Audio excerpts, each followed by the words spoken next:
21 kiai duduk muterin Mbah Menik, dan ada dua, Kiai Sigit dan Kiai Rahman, yang duduk tepat di samping Mbah Menik. Tapi yang masih jadi masalah adalah Mbah Menik sering ketakutan sambil nunjuk ke atas genteng rumahnya dan sambil bilang, "Banyak monyet di atas."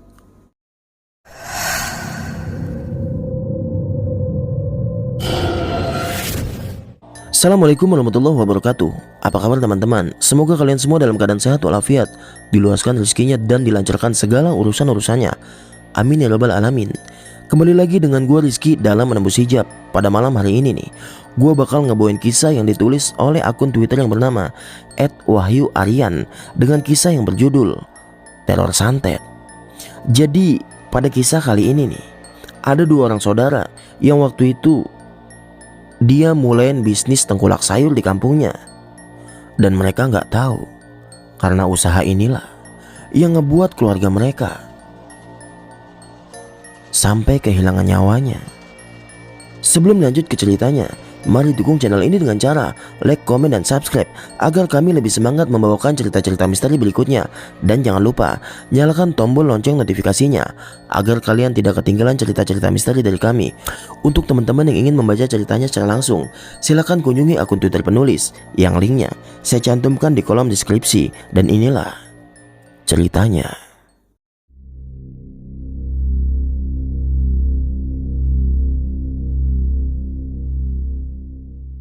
Di siang itu, Purnomo baru aja pulang dan langsung duduk di kursi di depan rumahnya sambil ngisep rokok. "Subakti belum pulang, Bu?" "Belum, Pak. Katanya ada tambahan pelajaran di sekolah." Santi yang baru aja keluar masuk lagi ke dalam dapur buat bikinin teh untuk suaminya. "Assalamualaikum, Pak. Bu. Gimana sekolahnya, Nak?" "Alhamdulillah, lancar, Bu." "Ya udah sana, ganti baju dulu. Habis itu makan." "Pak, Bapak mikir apa toh? Kok kayaknya pusing banget?" Di sini, Purnomo mulai cerita ke istrinya kalau dia mau buka usaha bareng Agus saudaranya. Jadi Purnomo dan Agus mau mulain usaha jadi tengkulak sayur di daerahnya, karena di daerahnya waktu itu belum ada orang yang bisnis itu. Oh iya, keluarga Purnomo tinggal di sebuah desa yang banyak dikenal orang karena letaknya berada di dataran tinggi di tanah Jawa. Selain itu, desa itu juga terkenal dengan hasil buminya yang melimpah. Makanya Purnomo dan Agus mutusin buat jadi tengkulak hasil bumi di daerahnya.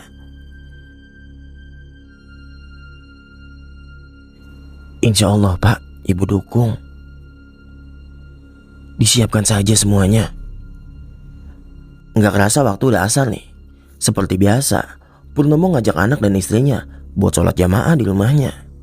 Singkat cerita, besoknya Agus datang ngejemput Purnomo setelah subuh pakai mobil pickup punya mereka berdua yang sengaja mereka beli buat usaha ini. Pagi itu Purnomo dan Agus akan bertemu dengan Pak Cahyo, petani di desa sebelah. Sebut aja Desa Karang, yang memang hari ini jadwal panen. Purnomo dan Agus yakin kalau usaha pertamanya ini pasti berhasil. Dengan pedenya nih, Agus ngebawa mobil pickupnya lumayan kencang karena mungkin saking semangatnya dia ngelewatin jalanan yang emang suasananya benar-benar sejuk dengan pemandangan bukit-bukit di kiri dan kanan jalan.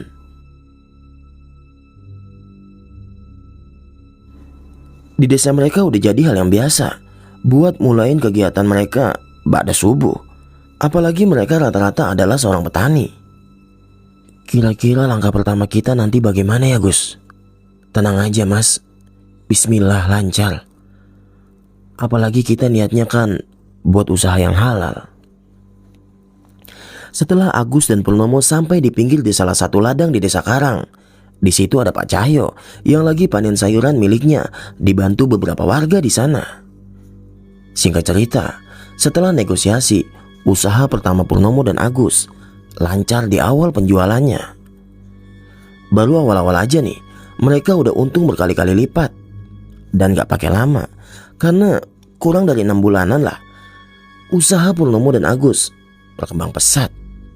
Armada transportasi mereka terus bertambah. Yang awalnya cuma satu mobil pickup aja, sekarang dia udah punya 6 mobil truk. Apalagi sekarang mereka udah punya banyak karyawan dan punya juga tempat pengolahannya sendiri di dekat rumah Purnomo.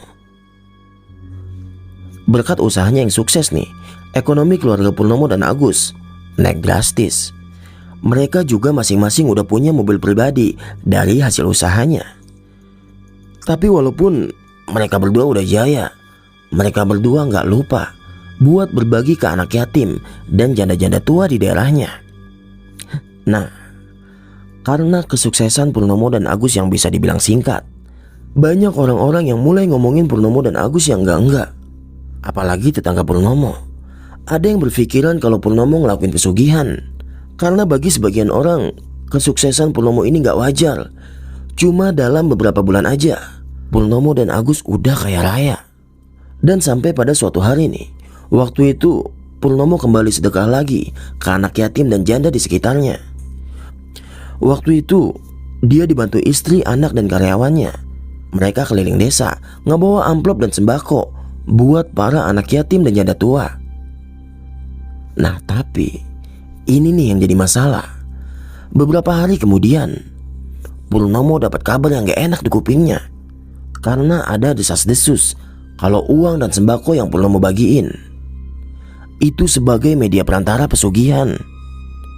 Puncaknya di suatu sore, ketika ada seorang janda yang sakit datang ke rumah Purnomo ngebawa uang dan sembako dari Purnomo. "Purnomo, ini uang dan semua pemberianmu saya kembalikan. Semua yang kamu beri ini sebagai media pesugihanmu kan?" Purnomo dan istrinya berusaha ngejelasin dan ngebantah tuduhan dari orang itu. Tapi belum aja mereka berdua ngomong nih, orang itu malah maki-maki keluarga Purnomo. "Bu, saya tidak melakukan pesugihan. Saya di sini usaha halal. Saya dan keluarga saya paham tentang apa saja yang diperbolehkan dan tidak diperbolehkan di agama saya. Ibu punya bukti nggak kalau saya ngelakuin pesugihan?" "Jangan asal ngomong, Bu." Di situ istrinya cuma bisa nenangin Purnomo, dan Subakti cuma diam aja berdiri di belakangnya merhatiin kejadian di depannya. Purnomo yang waktu itu nggak mau memperpanjang masalah. Akhirnya diambil lagi lah uang dan sembako yang sebelumnya dikasih ke janda itu. Dan ternyata nih, di depan rumah Purnomo udah banyak orang. Mungkin karena janda itu teriak-teriak di dalam rumah Purnomo. Alhasil, suara dia mancing perhatian orang-orang di sekitar rumah Purnomo. Tapi walaupun banyak orang, gak ada satupun orang yang misahin Purnomo dan janda itu. Sampai akhirnya pulanglah janda itu ke rumahnya. Tapi beberapa hari kemudian, ternyata omongan jelek orang-orang tentang Purnomo makin jadi. Sampai akhirnya Purnomo tahu nih kalau orang yang nyebar fitnah itu adalah janda yang waktu itu datang ke rumah Purnomo beberapa hari lalu. Purnomo udah benar-benar kesel di situ karena nama baiknya jadi jelek. Akhirnya diajaklah aparat kenalannya buat ngedatangin janda itu untuk klarifikasi.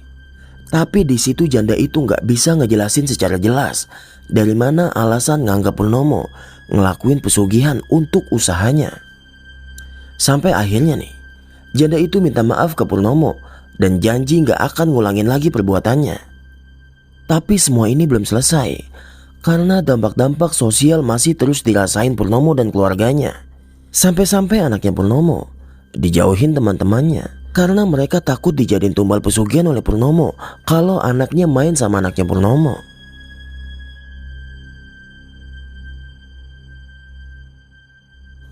Hari berganti, kehidupan Purnomo dan Agus berjalan kayak biasanya. Ya walaupun omongan orang masih sering sampai di kuping Purnomo dan Agus.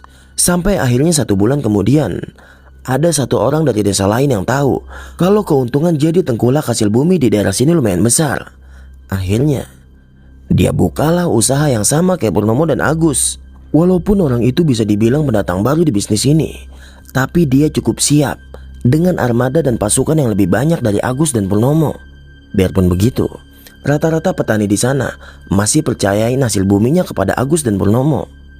Semua berjalan normal tanpa ada kejanggalan apapun. Ya walaupun tetap masih banyak omongan-omongan yang dengki dengan usaha Purnomo dan Agus. Sampai pada suatu malam, waktu itu Santi belum tidur. Dia nunggu Purnomo pulang di ruang tamu. Di situ Santi mulai khawatir. Kenapa kok suaminya gak kayak biasanya? Padahal harusnya Purnomo udah pulang jam segitu. Apalagi malam itu hujan lebat.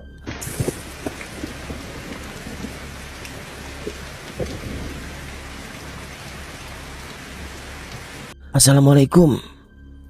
Santi langsung ngebukain pintu rumahnya. Dan pas pintu itu dibuka, ternyata itu Purnomo. Kok sampai jam 11 pak? Ada apa toh? Iya bu, tadi mobilnya mogok di jalan, jadi berhenti dulu buat benerin di jalan bu. Malam itu Purnomo dan istrinya langsung istirahat di kamar. Tapi waktu Purnomo baru aja tidur, tiba-tiba dia kebangun karena suasana rumah yang biasanya dingin tiba-tiba berubah jadi panas. Santi juga ikut kebangun di situ karena dia ngerasa kalau malam itu nggak kayak biasanya. Panas banget pak. Kok hawanya berubah jadi gerah gini ya? Padahal ini hujan loh. Waktu Purnomo dan Santi lagi ngomongin hawa yang tiba-tiba panas, tiba-tiba mereka berdua ngedengar ada suara langkah kaki di atas rumahnya. Dan gak cuma itu, suara dentuman keras tiba-tiba juga kedengar di atas rumahnya. Kayak ada orang yang sengaja ngelempar sesuatu di atas rumahnya. Apa itu bu? Aku coba cek keluar rumah dulu ya. Takut ada maling bu. Purnomo buru-buru keluar rumah sambil ngebawa parang dan senter. Dia jalan tuh ngelilingin rumahnya sambil ngelihat ke atas genteng. Tapi gak ada apa-apa.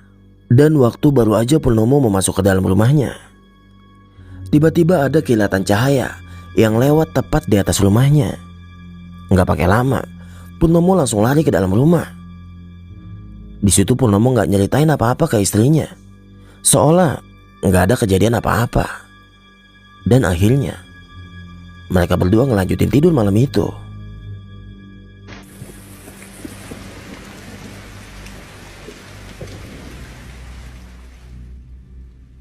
Mereka nggak tahu kalau kejadian malam itu adalah awal dari petaka yang bakal keluarga Purnomo hadapin.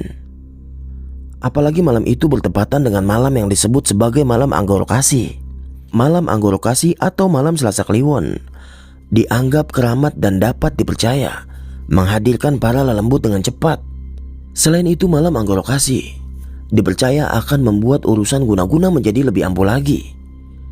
Kebanyakan orang menggunakan malam ini sebagai titik ritual untuk mentirakati sebuah amalan-amalan seperti pengasihan, pelet, dan jalur guna-guna yang banyak diyakini sebagian orang sebagai malam yang mujarab untuk mengirimkan santet kepada seseorang. Tapi ini tidak dibenarkan dalam ajaran Islam ya teman-teman. Islam melarang hal-hal seperti ini. Apapun masalah yang kita hadapi, cuma Allah tempat kita bergantung. Oke, kita lanjut ke cerita. Pagi harinya nih, Purnomo pergi bareng Agus ke ladang tetangganya yang hari itu mau panen. Nah, pas pulang dari situ, Purnomo ngeluhin seluruh badannya sakit semua. Nggak cuma itu, badannya juga demam tinggi.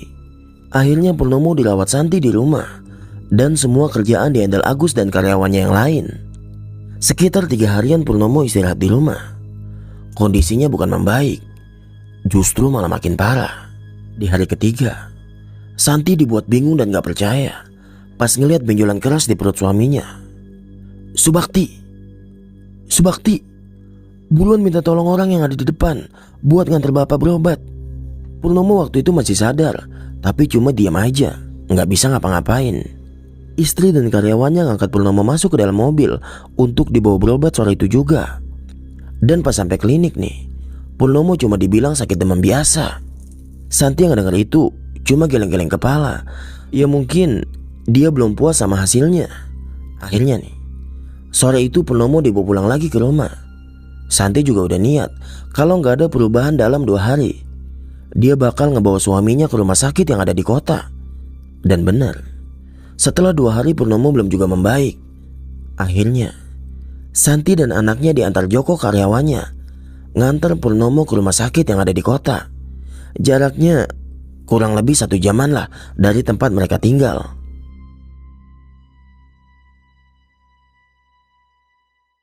Waktu Purnomo sampai di rumah sakit dan dicek dokter di rumah sakit itu, Purnomo didiagnosa pembekakan kelenjar getah bening di perutnya dan harus dioperasi. Sekitar 2 jaman lah Purnomo ditindak di ruang operasi, tapi dokter gak nemuin apa-apa di perut Purnomo. Santi gak percaya ngedengar dokter itu dan nyoba mastiin lagi ke dokter itu barangkali ada kesalahan atau apa. Dokter itu ngejelasin hal yang sama, kalau dia gak nemuin apa-apa di perut Purnomo. Singkat cerita, sekitar 3 harian lah akhirnya Purnomo dirawat tuh di rumah sakit itu. Demamnya udah turun, tapi perutnya masih gitu-gitu aja, gak ada perubahan sedikit pun. Dan akhirnya nih, Santi mutusin buat ngajak Purnomo pulang, biar nanti Purnomo dirawat aja di rumah katanya. Berita tentang Purnomo akhirnya nyebar ke keluarga besar Purnomo dan Santi, kecuali para warga yang emang Santi nutupin dari para warga sakitnya Purnomo itu. Dan sampai di suatu hari, Mbah Manik, orang tua dari Purnomo, datang nih buat ngejenguk anaknya. Oh iya, sekedar info, jadi Mbah Manik ini punya kepercayaan kejawen. Beda dengan Purnomo, dia lebih milih hidup biasa-biasa aja, normal kayak orang-orang pada umumnya. Mbah Manik nanya nih ke Purnomo tentang apa aja yang udah terjadi sebelum dia kayak gini. Di situ Purnomo mulai ngejelasin lah semuanya, dan dia juga baru ngebuka soal kilatan cahaya di atas rumahnya waktu itu. Ambilkan air putih. Terus Mbah Manik naruh segelas air putih di depannya. Kemudian Mbah Manik baca mantra. Minum, Pur. Penyakitmu ini kiriman dari orang yang tidak terima melihat kamu sukses. Dia iri dengan kamu. Siapa yang tega membuat Mas Pur sampai seperti ini, Pak? Sekarang jangan berpikir itu dulu. Yang penting kesehatan Purnomo. Pur, setelah ini kamu jangan tidur di ranjang ini. Tidur di lantai saja, pakai karpet atau tikar. Dan tiap hari minum air kelapa hijau ya. Lakukan ini sampai 40 hari. Jangan sampai lupa atau melanggar. Purnomo dan Santi cuma ngangguk aja ngedenger nasihat dari bapaknya. Dan setelah pulangnya Mbak Manik dari rumah Purnomo nih, Purnomo dan Santi mulai rutin ngelakuin saran dari bapaknya. Soalnya demi kesembuhan dirinya juga. Di situ Santi nyuruh Subakti juga buat ngelakuin saran dari kakeknya, karena Santi takut kalau santet ini bakal nyebar ke anggota keluarga yang lainnya di rumah itu. Dan setelah ngikutin saran dari Mbak Manik, bener aja, kondisi Purnomo pelan-pelan mulai membaik. Perut yang awalnya keras dan ada benjolan sekarang udah normal lagi.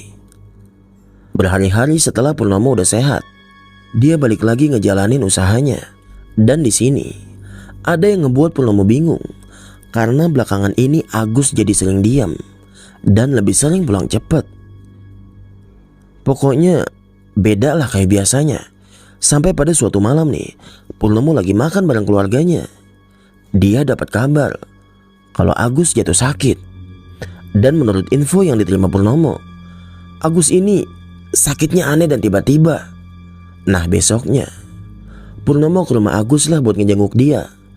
Pas Purnomo udah sampai di rumah Agus, Purnomo benar-benar kaget ngelihat kondisi Agus.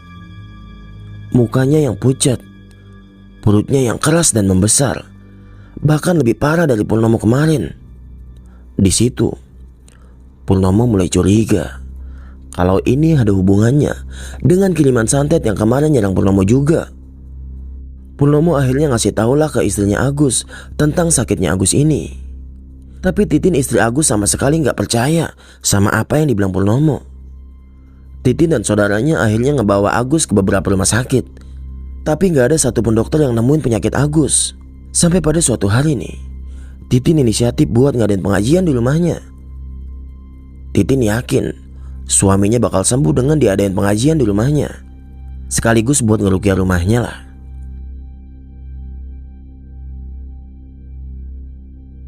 Usaha Titin di sini berhasil. Agus sudah sembuh dari penyakitnya. Tapi kesembuhan Agus enggak bertahan lama, cuma beberapa hari aja. Karena setelah itu Agus sakit lagi. Dan kali ini sakit Agus lebih parah, sampai-sampai dia gak bisa gerakin semua badannya. Sampai akhirnya ibunya Agus tahu kalau anaknya itu lagi sakit. Karena emang istrinya Agus mikir kalau ini cuma sakit biasa. Jadi dia gak ngasih tahu ibunya, takut ibunya nanti malah jadi khawatir. Oh iya, ibunya Agus ini kepercayaannya kejawen juga. Dan sebagai informasi, banyak masyarakat di daerah sana yang masih memegang erat budaya kejawen, bahkan sampai sekarang. Apalagi orang-orang tua dulu. Makanya banyak di antara mereka yang memiliki ilmu supranatural yang tinggi. Mbah Latmi, nama ibunya Agus. Dia diminta Titin buat ngebantu nyembuhin Agus. Walaupun sebenarnya Titin masih belum percaya dengan hal-hal kayak gituan. Tapi mau gimana lagi? Dia udah gak tahu lagi bagaimana cara nyembuhin suaminya. Sampai akhirnya Mbah Latmi minta Titin ngebawa Agus ke rumahnya yang jaraknya beberapa desa dari rumah Agus. Narasumber lupa persisnya hari apa. Yang pasti waktu itu malam Kliwon. Di situ Titin dan Agus diminta langsung ke halaman belakang rumah. Jadi di belakang rumah Mbah Latmi ini ada lahan kosong yang lumayan luas lah. Nah di situ udah ada tungku dengan arang yang terbakar di dalamnya. Di situ juga ada satu orang kepercayaan Mbah Latmi, namanya Karman. Nah, pas udah di belakang rumah Mbah Latmi, Titin diminta mendudukkan Agus. Di situ Mbah Latmi kelihatan kayak lagi ngomong sama Karman. Dan tiba-tiba aja Karman masuk ke dalam rumah Mbah Latmi dan keluar lagi sambil ngebawa kuda mainan yang terbuat dari anyaman bambu. Orang-orang biasa nyebut kuda lumping atau jatilan. Yap, benar, ajian kuda lumping. Mbah Latmi bakal gunain ajian ini buat nanganin Agus. Di situ Mbah Latmi minta bantuan Karman jadi media atau penarik kuda lumpingnya.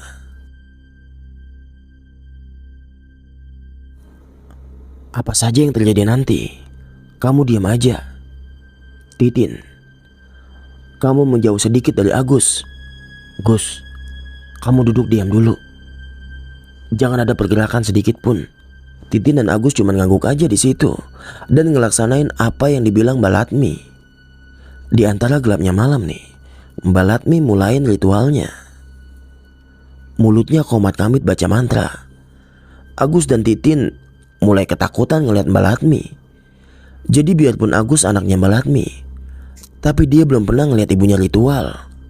Dan gak lama dari Mbah Latmi ngebaca mantra, Karman mulai kerasukan di situ. Dia mulai mainin kuda lumpingnya yang tadi diambil. Di situ dia menari-nari sesuka dia. Gak tahu makhluk apa yang ngerasukin tubuh Karman. Di situ Mbah Latmi ngedeket ke arah Karman dan baca mantra lagi. Dari sini Karman mulai ngedeketin Agus. Sambil nari-nari, Karman mulai ngeraba-raba seluruh tubuh Agus. Tubuh Agus mulai bereaksi. Dia bergetar hebat waktu tubuhnya disentuh Karman. Mbah Latmi cuma diam aja sambil ngeliatin Karman dan Agus. Lumayan lama tangan Karman ngeraba tubuh Agus. Seketika Agus batuk hebat. Kemudian Mbah Latmi megang leher Karman dan bacain mantra lagi buat nyadarin Karman.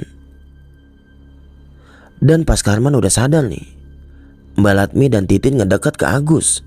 Di situ Mbah Latmi dan Titin nemuin 3 paku yang udah karatan dan gumpalan rambut dari bekas batuknya Agus.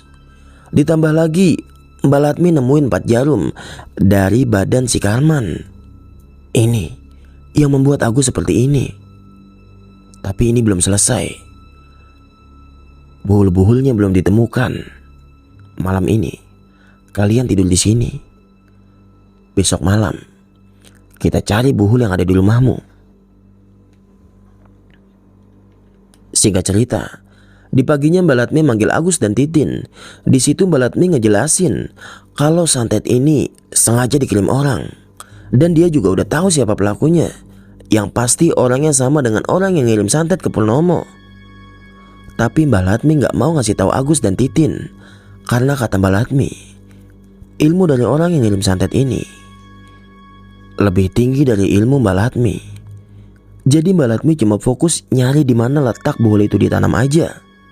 Malamnya, sekitar jam 8-an lah, Agus, Titin, Mbak Latmi dan Karman pergi ke rumah Agus. Di sana, Mbak Latmi ngelakuin ritual kuda lumping lagi di dalam rumah Agus. Nah, kalau kemarin kan mereka ngelakuin di belakang rumahnya Mbak Latmi. Nah, kali ini dia ngelakuin ritual itu dari dalam rumah Agus. Karena emang malam itu lagi hujan. Mbak Latmi dan Karman mulai nyiapin peralatan buat ritual. Dan caranya masih sama kayak kemarin. Karman jadi medianya. Tapi bedanya malam ini, Mbak Latmi fokus nyari buhul yang ditanam di rumah Agus. Gak pakai lama, Karman mulai kerasukan. Mbak Latmi terus komat kamit di situ. Karman yang awalnya cuma nari-nari dengan kuda lumpingnya, akhirnya, di sana. Karman sambil nunjuk ke samping rumah Agus. Di mana? Di sana, di bawah pohon pisang. Nggak pakai lama, Mbak Latmi, Agus dan Titin langsung keluar rumah buat nyari buhul yang tadi ditunjuk Karman. Nah, pas mereka semua sampai di pohon pisang di samping rumah Agus, di situ Agus ngelihat ada gundukan tanah. Digalilah tanah itu sama Agus. Dan bener aja, di situ Agus nemuin keris dan kain kafan yang di dalamnya ada paku, tanah dan silet. Ayo buruan masuk rumah lagi. Pas mereka mau masuk lagi ke dalam rumah, mereka semua ngedengar suara benturan keras di atas rumah Agus. Mereka buat serangan balik. Semuanya, jangan ada yang keluar rumah malam ini sampai terang besok. Orang ini tidak sembarangan. Ilmunya benar-benar sakti. Aku tidak ada apa-apanya. Tapi asal kita diam di sini, nggak akan terjadi apa-apa. Santet ini belum berakhir. Buhul yang kita temukan bukan yang utama. Masih ada satu buhul lagi yang utama. Aku tidak bisa mencarinya. Karena orang yang mengirim santet ini memagari buhul yang utama agar tidak bisa ditemukan keberadaannya. Malam itu, semua orang yang ada di rumah itu istirahat, kecuali Mbak Latmi. Dia nggak tidur semalaman buat jagain Agus, Titin dan Karman. Singkat cerita, paginya Mbak Latmi dan Karman pamit pulang. Mbak Latmi pesan ke Agus dan Titin buat jaga diri. Dan dia minta maaf kalau cuma mampu ngebantu sebatas ini aja.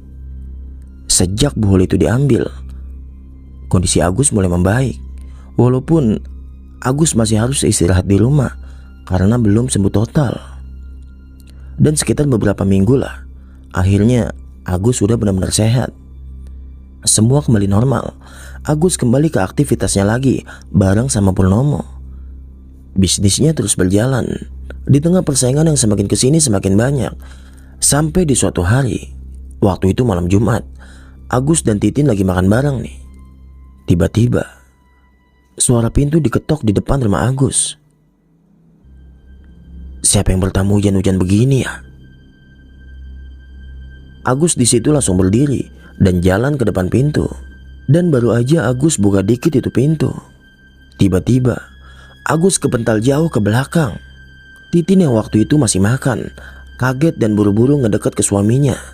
Astagfirullah mas, kamu kenapa mas? Di situ Agus pingsan tepat di dekat pintu rumah yang masih kebuka. Titin tampar pipi Agus berkali-kali sampai akhirnya Agus di situ sadar dengan matanya melotot sambil bilang, "Dek, tutup itu dek pintu, tutup." Titin yang waktu itu masih bingung, langsung nutup tuh pintu rumahnya. Kemudian Titin ngebawa Agus yang masih lemas ke dalam kamar. Di situ Agus mulai cerita. Jadi waktu Agus ngebuka pintu rumahnya nih, ada sosok hitam persis selutung. Sosok itu masuk dan ngedorong badan Agus sampai ke pental.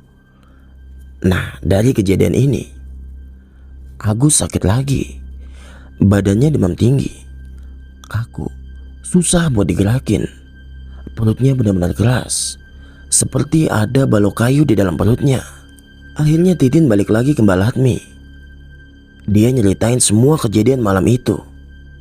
Aku tidak bisa janji, tapi aku usahakan buat anakku. Kamu pulang saja jagain suamimu. Waktu itu hari Minggu malam Senin, 2 hari setelah Agus ngelihat sosok lutung itu. Mbak Latmi nyoba buat nyelamatin anaknya, tapi sia-sia. Karena orang yang ngirim santet itu ilmunya terlalu kuat. Dan 3 hari kemudian, akhirnya Agus menghembuskan napas terakhirnya.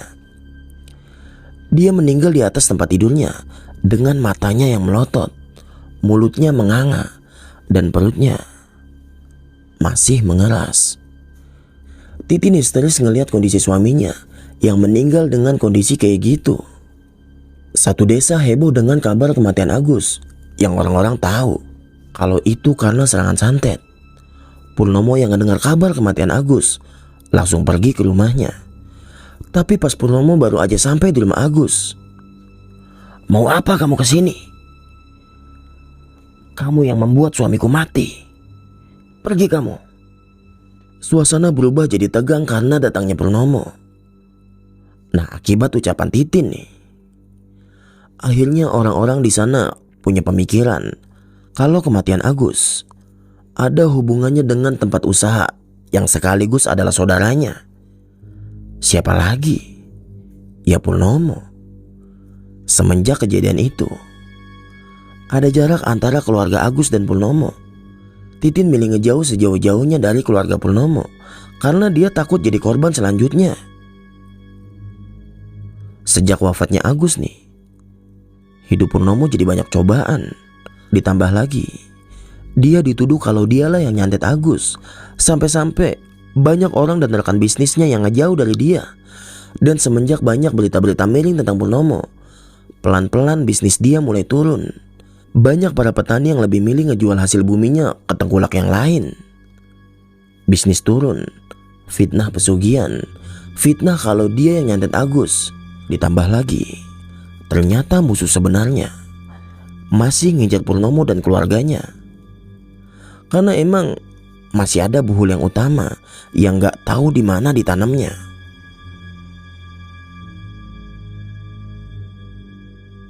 Singkat cerita nih, di suatu hari terjadi sesuatu sama Mbah Menik. Mbah Menik mulai dapat gangguan juga. Gak tahu apa sebabnya, sampai Mbah Menik yang gantian jadi incarannya.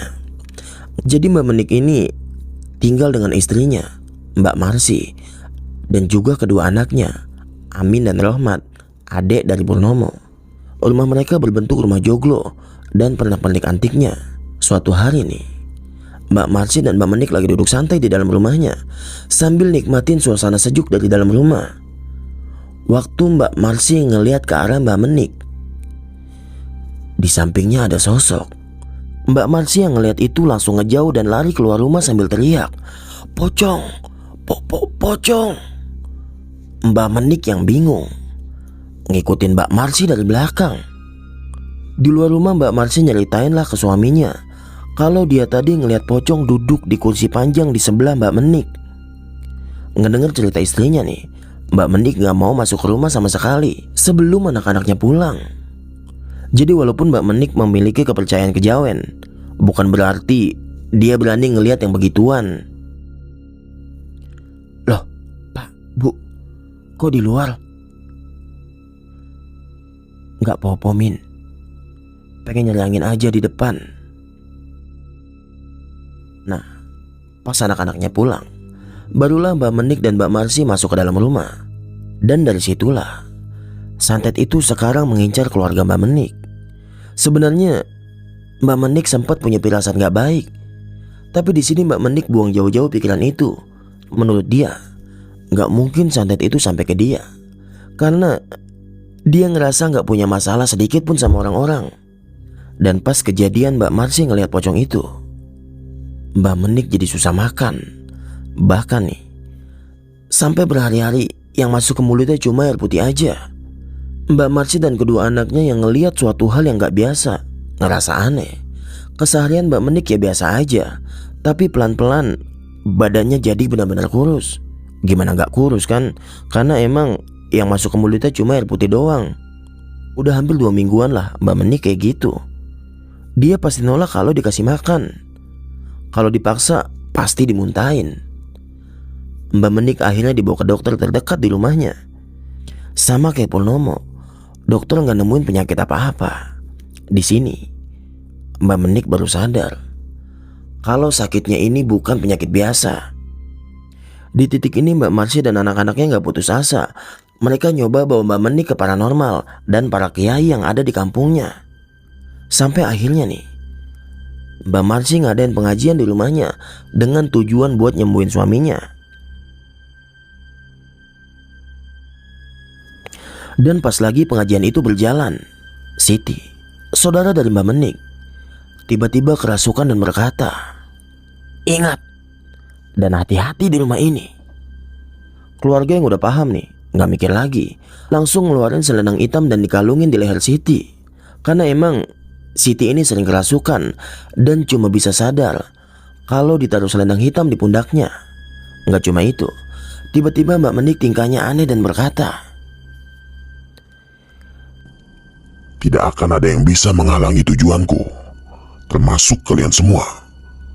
Pergi kalian, pergi." Semua orang udah tahu kalau itu bukanlah Mbak Menik. Singkat cerita, beberapa hari setelah pengajian nih, Mbak Menik masih belum ada perubahan juga sama sekali. Mbak Menik masih tetap berbaring di kamarnya. Di hari itu, waktu itu siang hari, Mbak Marsi dan seluruh anak dan mantunya ngumpul untuk nyari jalan keluar dari permasalahan ini. Dan belum sempat aja mereka semua ngobrol nih, tiba-tiba Mbak Menik keluar dari dalam kamarnya, jalan dengan gagahnya keluar rumah sambil nenteng pisang. Mbak Menik di situ ngambil batu dan ngelempar ke atas rumahnya. Mbak Marsi dan anak-anaknya langsung nyamperin Mbak Menik dan langsung megangin Mbak Menik. "Pak, Bapak kok kuat jalan? Bapak ngelemparin apa?" "Itu banyak monyet di atas rumah." Dari nada dan suaranya, lagi-lagi itu bukan Mbak Menik. Dan gak mungkin juga Mbak Menik tahu-tahu bisa jalan dan keluar rumah sambil ngelempar batu. Dan gak lama dari situ, Mbak Menik tiba-tiba pingsan. Diangkatlah sama anak-anaknya untuk masuk ke dalam kamar. Jadi di siang itu, Mbak Marsi dan anak-anaknya nemuin satu cara, dan mungkin ini jadi ikhtiar terakhir mereka. Mereka berencana bakal ngadain pengajian lagi di malam Jumat. Tapi kali ini mereka cuma ngundang para kiai yang ada di kampung mereka. Akhirnya dikumpulinlah kurang lebih sekitar 21 kiai yang mereka undang buat ngerukiah Mbak Menik. Singkat cerita, tibalah di malam Jumat. Waktu itu pengajian dimulai tepat di jam 10 malam di rumah Mbak Menik. Malam itu benar-benar beda, lebih dingin, dan anginnya juga lumayan kencang. Seorang kiai yang bernama Kiai Sigit ngebawa jerigen yang setengahnya terisi air. Pengajian dimulai di dalam kamar Mbak Menik. 21 kiai duduk muterin Mbak Menik, dan ada 2, Kiai Sigit dan Kiai Rahman, yang duduk tepat di samping Mbak Menik. "Nak, pegang dan tahan tubuh Bapak jika bereaksi," kata Kiai Rahman nih kepada anaknya Mbak Menik. Jerigen ditaruh di dekat Kiai Sigit. Bismillahirrahmanirrahim. Pengajian dimulai. Tapi baru aja pengajian dimulai, tiba-tiba lampu kamar Mbak Menik dan ruang tamu mati seketika. "Allahu la ilaha illa huwal hayyul qayyum. La ta'khudhuhu sinatu wa la naum. Lahu ma fis samawati wa ma fil ard. Man dhal ladzi yasba'u indahu illa bi'idznihi.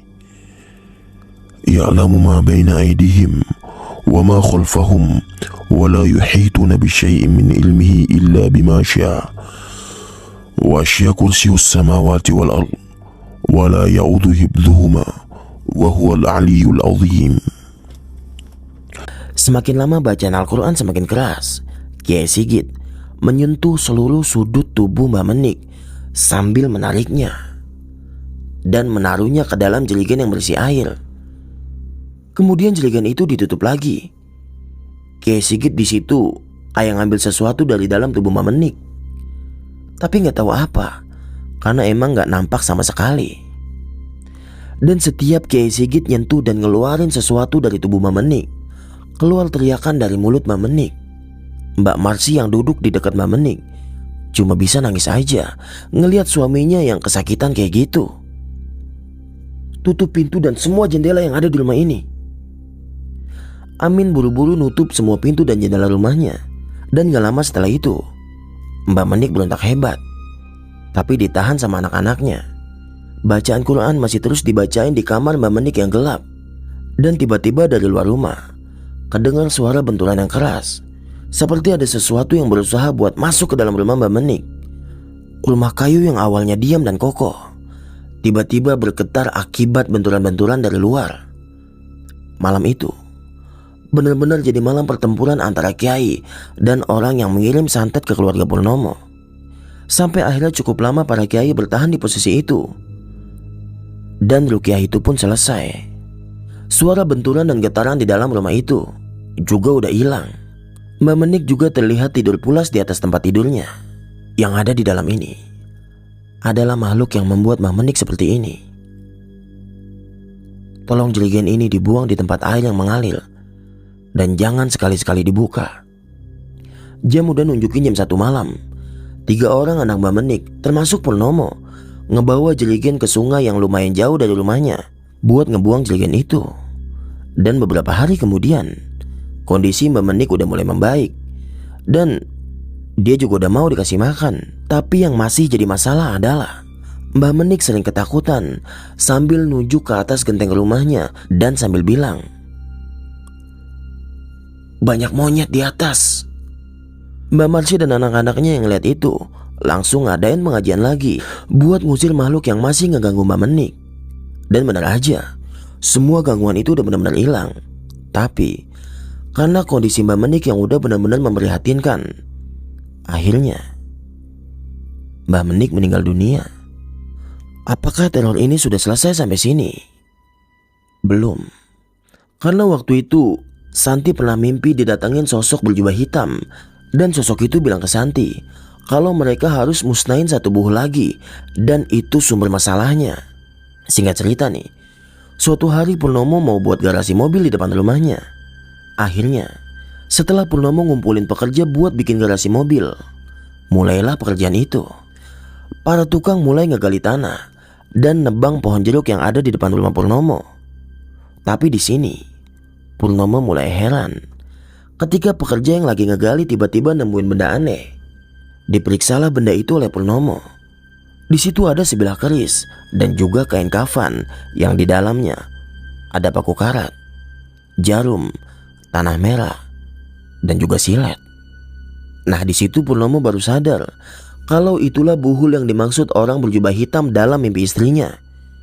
Gak pakai pikir lagi, Purnomo langsung ngebakar abis buhul itu. Dan beberapa hari kemudian, Purnomo masih penasaran siapa orang yang tega ngancurin keluarganya dengan mengirim santet ini.